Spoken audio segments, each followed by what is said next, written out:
Hello, good morning. This is day 7 ng Learning QuickBooks in 30 days in 60 seconds. Today's video is magkikreate tayo ng recurring invoices para dun sa mga clients mo na may monthly charges ka. Let's find out.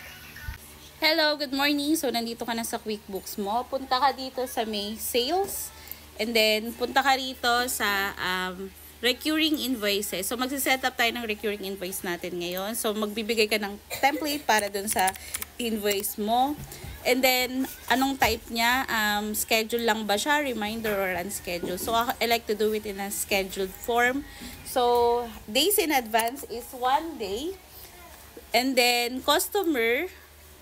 Next thing is, pipili ka ng customer. So, yung customer ko, ayan. Tapos, mas maganda, meron ka ng email address nila para you have an options to automatically send this email and print later.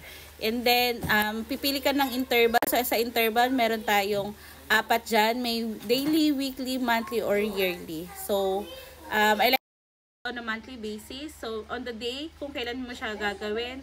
Yung iba, 15. Every 15, nagsasend ako sa kanila ng email. And then, for every 1 month, pwede ka rito yung quarterly, kung may mga quarterly ka na ano. Start, kung kailan ka mag-i-start. So, kunyari mag-start tayo bukas.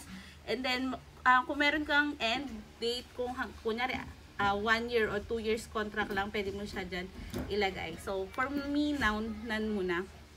So, yung billing address, kung naka-save na yung customer mo, is lalabas yan dyan sa billing address.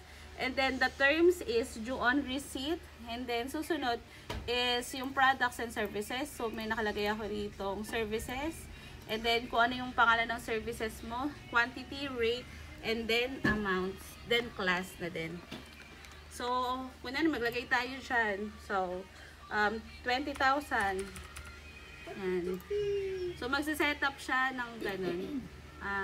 Business, tapos lagay ko lang dito test. Tapos, yan. Save template. So, bukas, automatically siya magsisend ng template. So, ganun lang kadali gumawa ng recurring invoice. So, if you ever may need ka pa ng assistance in QuickBooks at gusto mo pa pang matuto, comment mo lang dyan sa video na to kung ano pa yung gusto mo malaman about QuickBooks. Bye!